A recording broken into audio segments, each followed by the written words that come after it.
It is my honor to introduce to you one of the faces of college football. I don't think there's one, but I think there's a handful that you say you invite into your home every weekend in the fall. So without further ado, I would like you to give a warm Alabama welcome to Rece Davis. You know, one of the things that happens when you do what I do for a living is you become recognized, sometimes at the most inopportune moments and sometimes when you don't expect it. It kind of keeps you on your P's and Q's in terms of making sure that you treat people well, which you would hope to do anyway. But I landed in Birmingham last night and was walking through the airport, and this guy starts pointing at me. And he goes, "Hey!" And I go, "Oh, good, I'm back home. People know who I am." He said, "Anybody ever tell you you look just like Rece Davis?" And I looked at him and I said, "Yeah, happens all the time." He looked at me and goes, "Boy, I bet that pisses you off, huh?" But thank you for coming out. I think one of the things that people ask me when they hear where I came from, that I came from Alabama and made it to ESPN, how did you get there? That is a very long and complicated answer. I can tell you without question that I would not be here if I hadn't had the foundation that I got here at the university. Not everybody's going to believe that you can reach the level that you want to reach. And there were plenty of people when I started out that told me, "You'll never make it to ESPN." The guys who are on ESPN, who are on the networks, who are at the big stations in big cities, they're all from New York.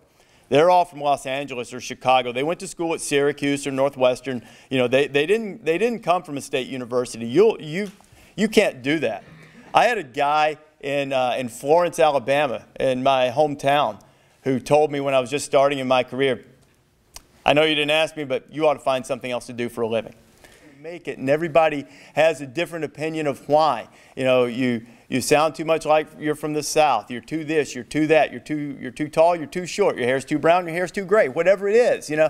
And what you learn through that process is that you have to embrace who you are. One of the best pieces of advice I ever got came from a guy that probably none of you guys would even know who he was. When I was working in Flint, Michigan, there was an old school news anchor at a station in Detroit. And his name was Billy Bonds, and he was an old guy. And I watched him on TV one night, and he was reading something off the teleprompter, and he had an itch in his back. And instead of doing what most of us would do, you know, sort of start doing this or just try to hold it until the tape rolled, Bill just leaned into the desk, kept talking, never missed a beat, and just started scratching his back. And so I asked him about it once, and he said, "Kid, let me tell you." He said, "Nobody can be who they are on TV." He said, "But everybody has to be a slightly exaggerated version of who you are on TV. Because if you try to fake it, they're going to know it." And I've tried to remember that throughout my career. You fall into traps from time to time. Certainly when I started at ESPN, I did. You always want to be the guy with the next catchphrase or the guy who's the funniest or whatever it might be. But you've got to stay in your lane. So when I was hired, I got this guy looked at me and he said, "Do not come and ask to do SportsCenter. We are not hiring any of you guys to do SportsCenter. We want ESPN2 to be a different, young, hip identity." And I thought, boy, you got the wrong guy if you want hip. But he said, "Don't come and ask to do SportsCenter." So unbeknownst to me, that's not the way broadcast works. You're supposed to ignore those rules. But of course, you know, being the nice, polite guy from Alabama, I listened and I didn't go ask. So finally, they're about to fire me, and so I told my boss this story that they told me not to ask to do SportsCenter. And I said, "Mr. Katz, do you really think anybody comes to ESPN to do a 1-minute sports smash? Everybody wants to do SportsCenter." So he said, "Well, okay, if they let you do SportsCenter, fine with me." So they did, and I think the one thing that has always made me against some of the more conservative members of my family politically, made me continue to defend Keith Olbermann, was after my very first SportsCenter. And I mean, you want to talk about pressure? I don't want to hear about A.J. McCarron's pressure, Nick Saban's pressure. You want to talk about pressure? How about doing a SportsCenter at 1 a.m. on Saturday night, knowing if you bomb it, you're out? And, okay, maybe they have a little more pressure than I do, but still. So I did the show. I thought it went well. I came back up. The message light was on the phone. I figured it was my mom or dad calling. And I picked up the phone, and it was Keith. And Keith and I hadn't become friends. The one conversation I told you about earlier was the only conversation we'd had in 9 months. And Oberman said, I just watched the show. You should be doing this. I'll be in management's office on Monday morning. Now, Keith had no idea I was about to be fired. None. And he said, I'll be in management's office, and things proceeded and worked out from there. And I've been very blessed and fortunate from that point forward to continue to grow, do some things that I didn't love, like NASCAR. I developed an appreciation, but not a passion for it. I've been blessed to host some events that I previously did not understand at all, but it made you learn upon or learn how to use the education you had at Alabama, which I said the best thing I learned at Alabama was that it taught me how to learn. It didn't teach you how to be successful necessarily in broadcasting, but it taught you the fundamentals of how to learn to be successful.